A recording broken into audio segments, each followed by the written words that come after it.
1945 সালের 5 ডিসেম্বর দুপুর 2টা বেজে 10 মিনিট ইউএস নেভির 5টা টর্পিডো বম্বার বিমান ফ্লোরিডা থেকে টেক অফ করে। এই মিশনকে বলা হয় ফ্লাইট 19। কোনো স্পেশাল মিশন না, রেগুলার ট্রেনিং মিশনের জন্যই 3 ঘন্টার রুটিনে তারা যাত্রা করে। ফ্লাইটে মোট 14 জন ক্রু মেম্বার ছিল, যাদের লিড করছিল খুব এক্সপিরিয়েন্সড একজন squadron leader Charles Carroll Taylor. এই 5টি প্লেন ফ্লোরিডা থেকে ইস্টের দিকে যাত্রা করে। তাদের রুটিন ছিল চিকেন রক নামের একটা জায়গায় বম্ব ব্লাস্ট করবে, তারপর গ্র্যান্ড বাহামা হয়ে আবার ফ্লোরিডা ফিরে আসবে। সব কিছু ঠিকঠাক, আবহাওয়া সুন্দর, কিন্তু যাত্রা করার 2 ঘন্টা পরে স্কোয়াড্রন লিডার রিপোর্ট করে যে তার কম্পাসে একটু প্রবলেম হচ্ছে। সেটা কাজ করা বন্ধ করে দিয়েছে। ব্যাকআপ কম্পাস বের করলো, সেটাও ফেল। সে বাকি প্লেনের পাইলটদের জিজ্ঞাসা করলো, তাদেরও ইনস্ট্রুমেন্ট ম্যাল ফাংশন করতে শুরু করেছে। তারা রাস্তা হারিয়ে ফেলে এবং সন্ধ্যা 7টা বেজে 4 মিনিটে টেইলরের কাছ থেকে শেষবার রেডিও ট্রান্সমিশন পাওয়া যায়, যা ফ্লোরিডা থেকে আনুমানিক 370 কিলোমিটার দূরে। তারপর সেই 5টি প্লেন চিরতরের জন্য হারিয়ে যায়। আজ পর্যন্ত তার কোনো খোঁজ মেলেনি। ফ্লাইট 19কে রেস্কিউ করতে 13 জন ক্রু নিয়ে মেরিনার বিমান টেক অফ করে। তারাও কিছুক্ষণ পর নিখোঁজ। ফ্লাইট 19-এর 14 জন এবং মেরিনারের 13 জন সবাই নিরুদ্দেশ। এই 2টি গ্রুপকে খুঁজতে আমেরিকা তৎকালীন সময়ে সর্ববৃহৎ সার্চ অপারেশন চালায়। এয়ারক্রাফটের কোনো ধ্বংসাবশেষ, ক্রুদের লাশ কিছুই মেলেনি। ইন্টারেস্টিং ব্যাপার হলো, তারা যেই স্থানে নিখোঁজ হয়েছিল সেই জায়গাটিকে বর্তমানে বলা হয় Bermuda triangle. Over the past 50 years, 3,000 ships and 100 planes have gone missing in a mysterious stretch of water in the Atlantic Ocean. Ships have gone missing, planes have gone missing. Known as the Devil's Triangle. A source of intrigue, legend, and fear. This is the Bermuda Triangle. North Atlantic ওশেনের পশ্চিম দিকে Florida, পোর্তোরিকো এবং বারমুডার মধ্যে এই ত্রিভুজ আকৃতির 5 লাখ বর্গমাইল বিস্তৃত জলজ এলাকাকে বলা হয় বারমুডা ট্রায়াঙ্গেল। বারমুডার ইতিহাস প্রায় 500 বছরের পুরনো। 1492 সালে ক্রিস্টোফার কলম্বাস যখন বারমুডা ট্রায়াঙ্গেল পাশে দিয়ে যাচ্ছিল, তখন সে দেখতে পায় তার কম্পাস কাজ করা বন্ধ করে দিয়েছে। আকাশ থেকে কি যেন একটা পড়ছে, একটা আগুনের গোলা সমুদ্রের মাঝে এসে পড়েছে। তখন থেকেই শুরু এর মিস্ট্রি। অনেক গল্প, অনেক রহস্য, অনেক নাম। কিন্তু বারমুডা ট্রায়াঙ্গেল নামটা আসে 1964 সালে আরগোসি নামের একটা ম্যাগাজিনে ভিনসেন্ট হেইজ কার্ডিস নামে এক ব্যক্তি একটা আর্টিকেল লিখে, যার হেডলাইন ছিল দি ডেডলি বারমুডা ট্রায়াঙ্গেল। আর এটাই প্রথমবার ছিল যেখানে বারমুডা ট্রায়াঙ্গেলের নাম উচ্চারণ করা হয়েছিল। সেই থেকেই এই নামের শুরু। 1918 সালের মার্চ মাসে যুক্তরাষ্ট্রের সবচেয়ে বড় কয়লাবাহী জাহাজ ইউএসএস সাইক্লপস বাল্টিমোর থেকে ব্রাজিলে যাত্রা করে। জাহাজটিতে ছিল 306 জন ক্রু। জাহাজটি একদম সোজা পথে চলছিল, আবহাওয়া ছিল ভালো, কিন্তু হঠাৎ করেই জাহাজটি নিখোঁজ। কোনো এসওএস সিগন্যাল নেই, যেন রাতারাতি জাহাজটি ভূপৃষ্ঠ থেকে মুছে গেছে। বিশেষজ্ঞরা অনুসন্ধান চালিয়েও কিছুই খুঁজে পায়নি। না কোনো ধ্বংসাবশেষ, না কোনো জ্বালানি ট্যাঙ্ক, কোনো নিদর্শনই বাকি নেই। আজও এই ঘটনাকে বলা হয় the single largest loss of life in US navy. History not directly involving combat. অনেকে বিশ্বাস করে জাহাজটি সমুদ্রের নিচে টেনে নিয়ে গেছে বারমুডা ট্রায়াঙ্গেল। সেখানে নাকি প্রেতাত্মাদের বসবাস। তখন দ্বিতীয় বিশ্বযুদ্ধ চলছিল। এই ব্লেম জার্মানির উপরে দেওয়া হলে জার্মানি এটা স্বীকার করে না। 1888 অর্থাৎ 1888 সালের দিকে লন্ডন থেকে নিউ ইয়র্ক যাচ্ছিল অ্যালেন অস্টিন নামের একটি জাহাজ, যার ক্যাপ্টেনের নাম ছিল গ্রিফিন। সে যখন তার জাহাজ নিয়ে বারমুডার পাশে দিয়ে যাচ্ছিল, তখন কিছু দূরে ছোট্ট একটি জাহাজ তার চোখে পড়ে। ক্যাপ্টেন জাহাজটির সাথে কমিউনিকেট করার অনেক চেষ্টা করে, কিন্তু কোনো রেসপন্স নেই। প্রথমে তো তারা ভয় পাচ্ছিল, পরে ক্যাপ্টেন সিদ্ধান্ত নেয় কিছু লোক পাঠিয়ে জাহাজটিতে অনুসন্ধান করবে যে তারা রেসপন্স কেন করছে না। তখন কিছু ক্রু মেম্বার সেই জাহাজে পৌঁছে। তারা পুরোপুরি শকড হয়ে যায়, সম্পূর্ণ জাহাজ খালি, কেউ নেই এখানে। ক্রু মেম্বার, ক্যাপ্টেন সবাই মিসিং, কিন্তু ভিতরের জিনিসপত্র একেবারেই অক্ষত। এখানে কোনো পাইরেটস তা লুট চালায়নি।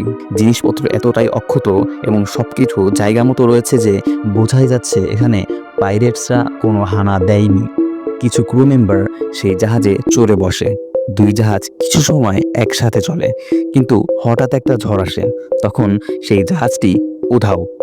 ঝড়টা থেমে যাবার পর আবার সেই জাহাজটিকে পাওয়া যায়, কিন্তু এবারও সম্পূর্ণ ফাঁকা। অর্থাৎ যতগুলো ক্রু সেখানে গিয়েছিল তারা সবাই গায়েব। কোথায় গেল তারা? কি হলো তাদের সাথে? যেসব ক্রু মেম্বারদেরকে পাঠানো হয়েছিল তারা সকলেই এখন নিখোঁজ। তারা ওই জাহাজকে ফেলে নিউ ইয়র্কে চলে আসে এবং এই ঘটনা বিদ্যুতের মতো ছড়াতে থাকে। তখন থেকেই এই বারমুডা ট্রায়াঙ্গেল নিয়ে লোকেদের মাঝে বিভিন্ন রকমের কনস্পিরেসি থিওরি তৈরি হয়ে আসছে। অনেকে বলে বারমুডা ট্রায়াঙ্গেলের মধ্যে টাইম লুপ রয়েছে, যেখানে জাহাজগুলো ফেসে যায়। আবার কেউ কেউ বলে সেটি ছিল ভূতের জাহাজ।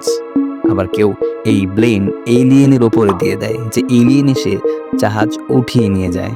কেউ আবার বলে এখানে অনেক বড় সি মনস্টার আছে যে জাহাজগুলোকে খেয়ে ফেলে, ইত্যাদি ইত্যাদি অনেক অনেক কনস্পিরেসি থিওরি মানুষের মাঝে প্রচলিত আছে।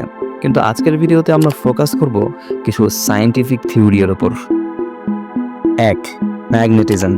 পৃথিবীর জিওগ্রাফিক নর্থ পোল এবং ম্যাগনেটিক নর্থ পোল এই দুইটির ডিরেকশন অনেকটাই আলাদা।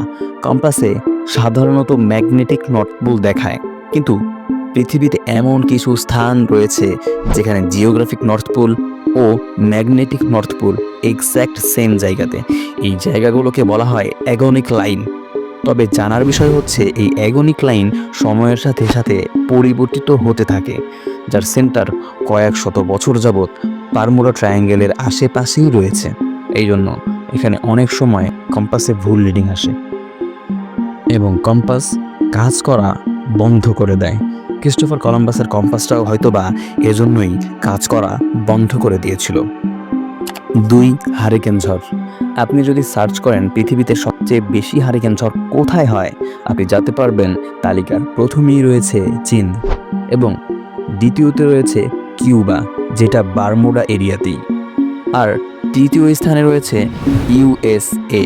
কিন্তু আপনি খোঁজ করলে দেখতে পারবেন ইউএসএর সবথেকে বেশি হারিকেন ঝড় হয় কোন স্টেটে। তাহলে আপনার কাছে উত্তরটা আসবে ফ্লোরিডা, যা বারমুডা ট্রায়াঙ্গেলেরই একটা অংশ। সুতরাং অনেক মাত্রায় ঝড় হওয়া জাহাজ এবং উড়োজাহাজ দুর্ঘটনার অন্যতম কারণ।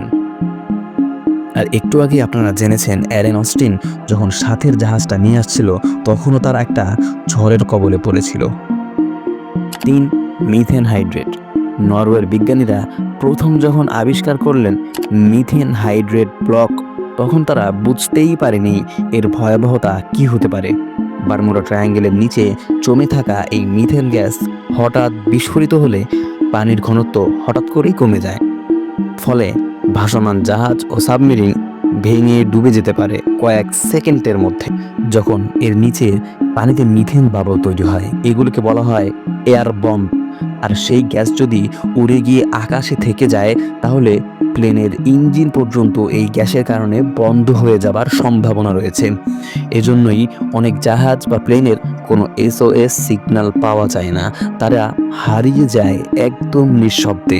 হয়তোবা তারা এই মিথেন গ্যাসের এয়ার বম্বের শিকার হয়েছিল। 4.